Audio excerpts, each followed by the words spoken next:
அனைவருக்கும் வணக்கம். என்னங்க, ஒவ்வொரு நாளா ஒவ்வொருத்தவங்களா மாத்தி மாத்தி டெல்லி போயிட்டே இருக்காங்க.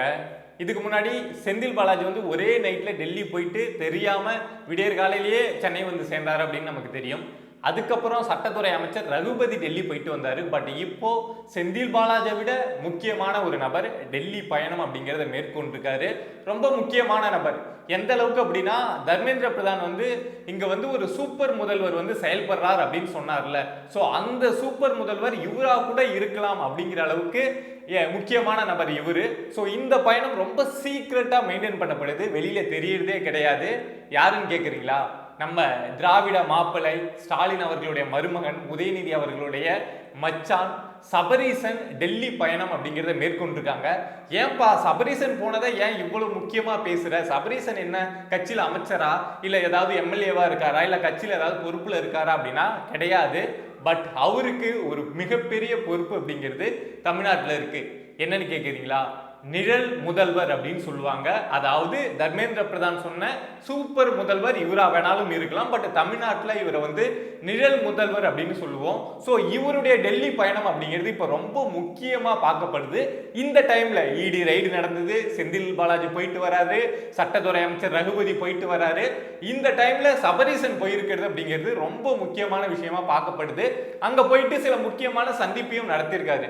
எந்த அளவுக்கு அப்படின்னா, இப்போ இங்கேருந்து டெல்லி போனார் அப்படின்னா, இப்ப செந்தில் பாலாஜி போனாரு, போயிட்டு நைட்டோட நைட்டா வந்தார்ல. பட் இங்க இருந்து சபரீசன் போனதுக்கு அப்புறம் அங்க இருக்கக்கூடிய நம்ம அமைச்சர்கள், நம்மளுடைய எம்பிகள் இருக்காங்கல்ல, அங்க பார்லிமெண்ட் மீட்டிங்காக, ஸோ அவங்க எல்லாருமே ஒன்று கூடி சபரீசனை சந்திச்சிருக்காங்க. ஸோ ஏதோ ஒரு விஷயம் இங்க இருந்து அங்க சொல்லப்பட்டிருக்கு, ஏதோ கன்வே பண்ணியிருக்காங்க. போயிட்டு ஒரு உதயநிதி ஸ்டாலின் போனா கூட எல்லா எம்பிகளும் வந்து அங்க சந்திப்பாங்களா அப்படின்னு தெரியாது. பட் சபரீசன் போனதுக்கு எல்லா எம்பிகளும் வந்து ஒரு சந்திப்பு அப்படிங்கிறது நடந்திருக்கு. என்ன பேசப்பட்டது அப்படிங்கிறது அவங்களுக்குள்ளதான் தெரியும். யாரை மீட் பண்ணணும், இது சம்பந்தமா, இந்த இடி ரைடு சம்பந்தமா, இந்த டாஸ்மாக் ஊழல் சம்பந்தமா யாருகிட்ட எதை மூவ் பண்ணணும் அப்படிங்கிற விஷயம் என்ன பேசப்பட்டது அப்படிங்கிறது நமக்கு தெரியாது. பட் எம்பிகள் கூட அந்த மீட்டிங் அப்படிங்கிறது நடந்திருக்கு. இது மட்டும்தான் தெரிஞ்சிருக்கா அப்படின்னா, இதை தாண்டி சில விஷயங்கள் தெரிஞ்சிருக்குங்க. முகுல் ரோஹட்கி நம்ம இங்க கேள்விப்பட்டிருப்பீங்க, இந்தியாவிலேயே மோஸ்ட் சீனியர் அட்வொகேட். ஸோ அவங்கக்கிட்ட இந்த சந்திப்பு அப்படிங்கிறது நடந்திருக்கு. இந்த டாஸ்மாக் ஸ்கேம் சம்பந்தமா இந்த விஷயத்திலிருந்து எப்படி வெளியில வரலாம், எப்படி தப்பிக்கலாம் அப்படின்னு. இவர் எந்த அளவுக்கு முக்கியமானவர் அப்படின்னா, இந்தியாவிலேயே ஒரு புகழ்பெற்ற ஒரு நபர், எல்லாம் ஓகே தான். பட் திமுகவுக்கு எந்த அளவுக்கு முக்கியமான ஒரு நபர் அப்படின்னா, 2G ஸ்பெக்ட்ரம் ஸ்கேம் மறந்துருக்க மாட்டோம்ல, அந்த ஸ்கேமை யாரும் மறந்துருக்க மாட்டோம்ல. ஸோ அந்த ஸ்கேம்ல திமுகவை காப்பாற்றி விட்ட ஒரு நபர் அப்படின்னா இந்த முகுல் ரோஹட்கி தான்.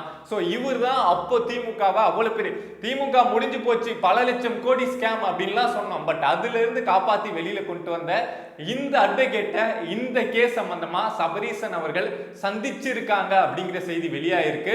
ஸோ அப்பனா நமக்கு தெளிவா புரிஞ்சிடுச்சு, இதை சட்ட ரீதியா நம்ம எதிர்கொண்டுதான் ஆகணும். இதுல வந்து பிரச்சனை அப்படிங்கிறது பெருசா நடந்திருக்கு. ஸோ அதை இதை மாதிரி ஏதாவது ஒரு பெரிய அட்வொகேட்டை வச்சா மட்டும்தான் சரி பண்ண முடியும் அப்படிங்கிற அளவுக்கு போயிட்டு இந்த மீட்டிங் அப்படிங்கிறத நடத்தியிருக்காங்க. ஸோ செந்தில் பாலாஜி போய் மீட் பண்ணல, ரகுபதி போய் மீட் பண்ணல, பட் சபரீசன் போயிட்டு மீட் பண்ணியிருக்காங்க. இந்த அட்வொகேட் இருக்காங்கல்ல முகுல் ரோஹட்கி, அவங்களுடைய சார்ஜ்லாம் நம்ம கேட்கறதுக்கே ஒரு கோர்ட்ல வந்து ஒரு டைம் அப்பியர் ஆயிட்டு போறாங்க அப்படின்னா பல லட்சம் வாங்குவாங்களாம். பல லட்சம்னா ஏதோ 4 லட்சம் 5 லட்சம் நினைச்சுக்காதீங்க, 30 லட்சம் 40 லட்சம் வாங்குவாங்க அப்படின்னு சொல்லிக்கிறாங்க. ஸோ அப்போனா பார்த்துக்கோங்க, இந்த டாஸ்மாக் வழக்கில் வந்து ஸ்கேம்ல வந்து இவ்வளவு பெரிய ஸ்கேம் நடந்திருக்கு அப்படிங்கிறப்போ அதுலேருந்து காப்பாற்றுறதுக்காக எவ்வளவு பணம் வேணாலும் செலவு பண்ண தயாராக தானே இருப்பாங்க டிஎம்கே. ஸோ அந்த அடிப்படையில் இந்த சந்திப்பு நடந்திருக்கு. இதை தாண்டி பிஜேபி கூட இப்ப மற்றவங்களாம் பேசினா, செந்தில் பாலாஜி பேசினா ஒரு அமைச்சர் பேசுறாரு, அவ்வளவுதான். அந்த மரியாதை தான் அங்க தலைமை டெல்லியில இருக்கக்கூடிய பாஜக தலைமையிட்ட இருந்து கிடைக்கும். ரகுபதி பேசுறாருன்னா அவரு ஒரு அமைச்சர், அவருக்கான மரியாதை தான் கிடைக்கும். பட் சபரீசன் பேசினா கிட்டத்தட்ட ஒரு முதல்வருக்கு என்ன மரியாதை கிடைக்குமோ, ஒரு டெபுட்டி முதல்வருக்கு என்ன மரியாதை கிடைக்குமோ அந்த மரியாதை அப்படிங்கிறது சபரீசனுக்கு அங்க டெல்லியில கொடுக்கப்படுமா. ஸோ அந்த அளவுக்கு அங்க ஒரு பேச்சுவார்த்தை அப்படிங்கிறத பிஜேபி கூடயும் ஏதாவது காம்ப்ரமைஸ் பண்ணிக்கலாமா, ஏதாவது, ஏன்னா தேர்தல் வேற வருது, நாங்களும் ரொம்ப வாயை விட்டுட்டோம், ஸோ ஏதாவது சமாதானத்துக்கு போகலாமா அப்படிங்கிற அளவுக்கு பேச்சு அப்படிங்கிறது சபரீசனுக்கும் அங்க இருக்கக்கூடிய பாஜக தலைவர்களுக்கும் மத்தியில் நடந்திருக்கு. ஸோ சபரீசனை பத்தி நமக்கு தெரியும், மீடியா முன்னாடி வெளியில வரவே மாட்டாரு, பின்னாடி இருந்து அவர் தான் எல்லாத்தையுமே ஸ்கிரீனுக்கு பின்னாடி இருந்து செய்யறாருன்னு சொல்லுவாங்க. பட் மீடியா முன்னாடி அவர் வந்து நம்ம எங்கேயுமே பார்க்க முடியாது. பட் இப்போ இந்த மீட்டிங் கூட ரொம்ப சீக்ரெட்டா தான், இவர் டெல்லி பயணம் கூட ரொம்ப சீக்ரெட்டா தான் நடந்திருக்கு. பட் அதுல சில இமேஜஸ் நமக்கு கிடைச்சிது. ஸோ அதை வச்சு தான் அந்த விஷயத்தை தெரிஞ்சுக்கிட்டு ஸோ இவர் வந்து அங்கே இருக்கக்கூடிய எம்பிகள் எல்லாத்தையும் மீட் பண்ணது, அட்வொகேட்டை மீட் பண்ணி இது சம்பந்தமா நான் டிஸ்கஸ் பண்ணது, எல்லா விஷயத்தையும் உங்ககிட்ட சொல்லிட்டு இருக்கேன். ஸோ அடுத்து என்ன பண்ணுவாங்க அப்படின்னு தெரியல. ஸோ அடுத்தடுத்து இந்த இடி கேஸ்ல இந்த டாஸ்மாக் ஸ்கேம்ல வந்து என்ன விஷயங்கள் வெளியில வருது அப்படின்னு பார்ப்போம். அடுத்த ஒரு விஷயம் என்ன அப்படின்னா, என்னைக்கு முதல்வர் ஸ்டாலின் வந்து அப்பா அப்படின்னு எல்லாரும் கூப்பிடணும்னு ஆசைப்பட்டு சொன்னாரோ, நல்ல நேரத்தில் சொன்னாரோ கெட்ட நேரத்தில் சொன்னாரோ தெரியல, ஆனால் எல்லாரும் வச்சு செய்ய ஆரம்பிச்சிட்டாங்க. அவரு கூட மறந்துருப்பாரு, நான் ஒரு நாள் ஏதோ தெரியாதனமா கூப்பிட சொல்லிட்டேன் அப்படின்னு சொல்லிட்டு அவரே மறந்துருப்பாரு. பட் ஆனால் அதுலேருந்து யாரு பாருங்க, அது அவர் சொன்ன டைம்ல ட்ரோல் மெட்டீரியல் ஆச்சு, ஓகே பிரச்சனை இல்லை. பட் அதுக்கப்புறம் இப்போ தொடர்ச்சியாக வச்சு செய்ய ஆரம்பிச்சிருக்காங்க. பாஜகவோட தலைவர் அண்ணாமலை சொன்னார்ல, இனிமே தமிழ்நாட்டு போலீஸ் வந்து நாங்கள் தூங்க மாட்டோம், எங்களையே வந்து நீங்க கைது பண்ணி எல்லாம் பண்ணிட்டீங்க, தூங்க விட மாட்டோம் அப்படின்னு சொன்னார்ல.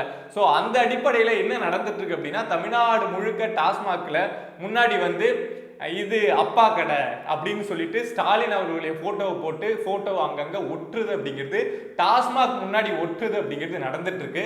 இதை வந்து ஒரு அவமதிப்பு செயலா, ஒரு சாதாரண நமக்கும் யார் முதல்வர் அப்படின்னா எம்.கே. ஸ்டாலின் அவர்கள் தான். உடனே நமக்கு கோபம் வரணுமா அப்படின்னா, பொதுவா பார்த்தா வரணும். எப்படிப்பா எங்களுடைய முதல்வரை வந்து நீங்க அசிங்கப்படுத்தலாம், எப்படிப்பா அவங்கள போயிட்டு ஒரு டாஸ்மாக் கடை முன்னாடி இத மாதிரி எங்க அப்பா கடைன்னு ஒட்டலாம் அப்படின்னு நமக்கு கோபம் வரலாம். பட் ஆனால் இதில் ஒரு லாஜிக் சரிதான் தோணுது.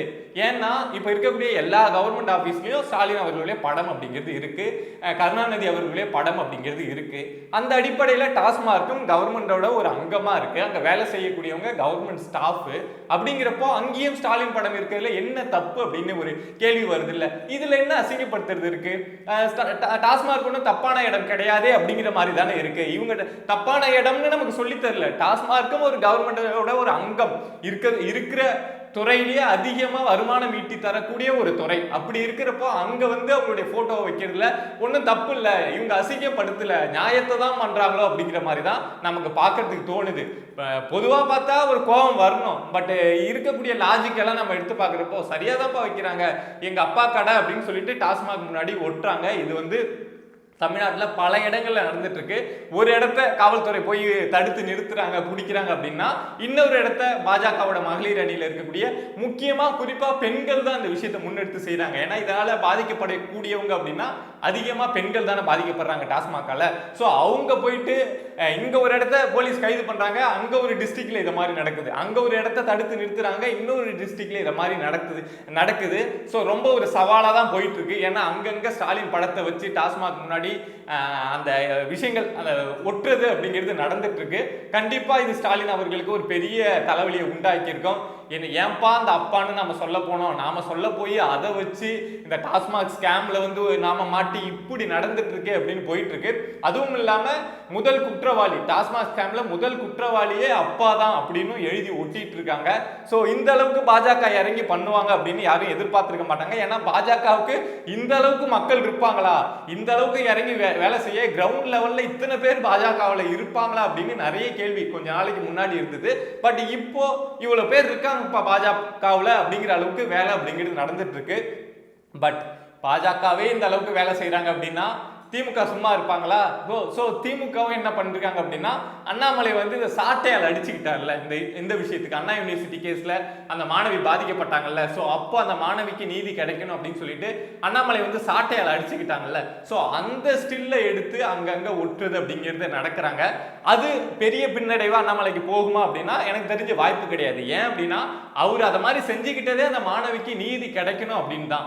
பட் அந்த ஸ்டில்ல எடுத்து ஒட்டுறதும் அப்பான்னு சொல்லிட்டு இவங்க வந்து டாஸ்மாக் முன்னாடி ஒட்டுறதும் சரியா அப்படின்னா கண்டிப்பா கிடையாது. ஏன்னா இவங்க இருக்கிறது ஒரு முதல்வரா இருக்காங்க அப்பா அவர்கள், இந்த பக்கம் அண்ணாமலை அவர்கள் வந்து ஒரு கட்சியோட மாநில தலைவர், அவ்வளவுதான். இவங்க டாஸ்மாக் முன்னாடி ஒட்டுறாங்க, நீங்க ரோட்ல ஒட்டுறீங்க. அதுவும் எந்த ஸ்டில் எடுத்து ஒட்டுறீங்க அப்படின்னா ஒரு நல்ல விஷயத்துக்காக போராடினாரு, ஒரு நல்ல விஷயத்துக்காக தான் அந்த சாட்டையடி. அது வந்து ஒரு தவறான அணுகுமுறையா இருக்கலாம், எதா வேணாலும் இருக்கலாம். ஆனா அவர் எதுக்காக அதை பண்ணாரு? அண்ணா யூனிவர்சிட்டி மாணவிக்கு நீதி கிடைக்கணும் அப்படிங்கிறதுக்காக தான். ஸோ இந்த சண்டை அப்படிங்கிறது மாத்தி மாத்தி ரொம்ப ஃபன்னா தான் போயிட்டு இருக்கு. மேல பிஜேபியும் திமுகவுக்கும் எந்த அளவுக்கு எப்படி பேசிட்டு இருக்காங்களோ, எந்த அளவுக்கு நெருக்கம் போயிட்டு இருக்கோ அது நமக்கு தெரியாது. கண்டிப்பா ஒரு காம்ப்ரமைஸ்ல தான் போய் முடியும். அப்படி காம்ப்ரமைஸ்ல பிஜேபி இந்த விஷயத்துல நாங்க காம்ப்ரமைஸ்க்கு போக மாட்டோம் அப்படின்னா கண்டிப்பா கைது அப்படிங்கிறத பண்ணணும். அப்படி பண்ணல அப்படின்னா நம்ம கண்டிப்பா உறுதி பண்ணிக்க முடியும் பிஜேபி கண்டிப்பா காம்ப்ரமைஸ்க்குள்ள போயிட்டாங்க அப்படின்னு.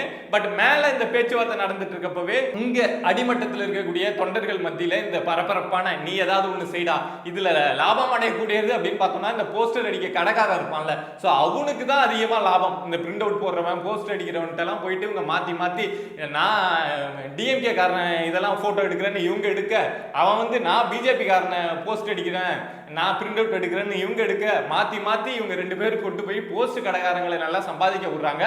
சம்பாதிக்க விட்டுட்டோம்.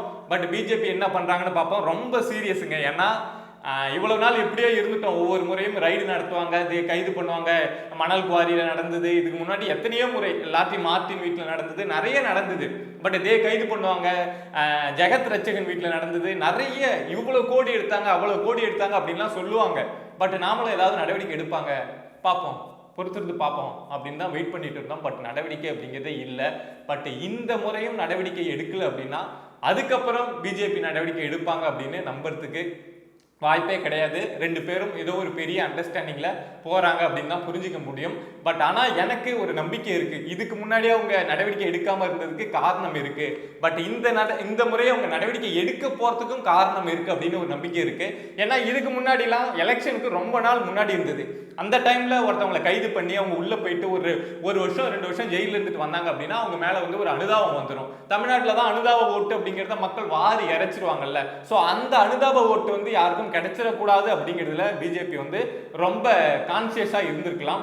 பட் இப்போ சிக்கக்கூடிய வழக்கிலலாம் ஒருத்தவங்களை கைது பண்றாங்க அப்படின்னா அவங்க தேர்தலே நிக்க முடியாது, கிட்டத்தட்ட ஜெயில தான் இருக்க முடியும். ஸோ அதை திட்டமிட்டு தேர்தல் நெருங்குற டைம்ல அவங்களை கைது பண்ணா அவங்க கோர்ட்டுக்கு வந்து ஃபைட் பண்ணி நான் இல்லை எனக்கு பெயில் வாங்கணும் அப்படின்னு வாங்கிட்டு வெளியில வரதுக்குள்ள எலெக்ஷனே முடிஞ்சிடும். ஸோ இந்த எலெக்ஷனை ஒட்டி கைது அப்படிங்கிறது நடந்தா திமுக ஒரு கலகலத்து போயிடும் அப்படிங்கிற எண்ணத்துல பிஜேபி வந்து இப்ப திட்டமிட்டு பண்ணிட்டு இருப்பாங்க அப்படின்னு நினைக்கிறேன். பட் என்ன பண்றாங்க அப்படின்னு பார்ப்போம்.